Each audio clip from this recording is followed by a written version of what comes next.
what's so fascinating for me about you, you've had such a different experience than I had, which is you are a fifth generation psychic and medium. So I'm like, wow, what's that like? Like, coming from this lineage and growing up in that way. So I guess my first question to you is, what is that like? Because you've had an experience that most of us don't have. Most of us find spirituality or our intuitive gifts usually a little later in life, or when we're with a family that supports it, which is quite rare for most people. So was it for you as a kid growing up with this as part of your life? What did that look like and feel like? It's a good question. My grandmother and I were very close, and she's the one that would get her ESP downloads. And so we would sit in her living room, and she would call me Lisi. That was my nickname. And she would talk about what she was predicting. And she would see with her own eyes full body apparitions that would walk through the middle of her living room. And so as a kid, I was half intrigued, half absolutely terrified to sit there and talk to her about it. I was afraid. I didn't want to really see them. I didn't want to see the ghosts, but I really wanted to hear what she had to say. And so I was walking that line as a kid, and I don't really remember having any real abilities as a kid. My gifts actually came in much later. But we would sit there, and I remember one day she said, "Lisi, you're going to need a stage name one day." And I was little, and I remember looking at her thinking, has she lost her mind? Like, is this where we're at now? But as a kid, I did a lot of ballet and tap, and I was doing a lot of community theater. And so I thought, maybe one day I'll be in maybe a notable play and I'll need a stage name, and never thinking that it would lead me where I'm at today, because all of my gifts really dropped in 2015. And so it was not what I was expecting. I was working full-time for a university in Texas.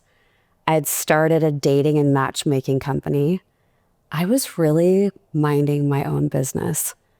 And it was this twist of fate where I went on a trip to New York to the Omega Institute. Mm-hmm. And I decided last minute to fly up there to attend a workshop on synchronicity. Of course, like, how ironic could it be?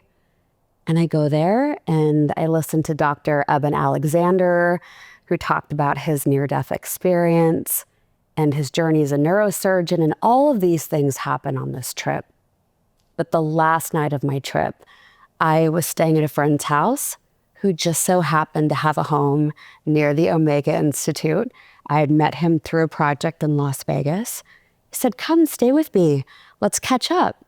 So I go to his home, we eat dinner, we're sitting there watching a movie, and the telephone rang.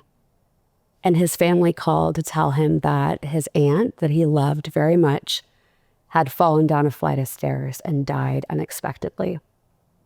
I give Peter my condolences. He goes to bed. I go to the guest room. I don't really think much more of it. Of course, I'm sorry that he's going through this, but I didn't know his family at all. I knew him through work. And so I go to sleep that night, and I saw his aunt as I was sleeping. She came through while I was asleep, and I could see her, I could hear her. And she said, "Please tell my nephew I'm okay. I made it to the other side." And I remember waking up the next morning, kind of coming out of that fog of when you're asleep, and thinking, oh my God, something happened last night that was very out of the ordinary and unexpected. And so I got out of bed. I walk out to the kitchen where my friend is. I said, "Your aunt, I saw her last night." And my mind started going back to being that little girl in the living room with my grandmother and thinking about what we would share as stories and what my grandmother would tell me that she would see. And here I was all these years later, and I saw spirit. and I described what she looked like, and I delivered the message, and my friend confirmed that that's what she looked like. And a couple of days later, I was living in Texas at the time. I got a text message while I was eating lunch with a friend, and I dropped my phone and I actually started tearing up in the restaurant. My friend, what's wrong? What's wrong? And I said, this is his aunt. And I could see the photo that my friend had just sent me from her memorial service. And it was exactly as she had appeared a few nights before. So I have my grandmother to thank for really laying that foundation where I wasn't that afraid of it. I didn't want to see it in front of me like a person walking across the room. But I think that's why my clairvoyant gift looks like a daydream.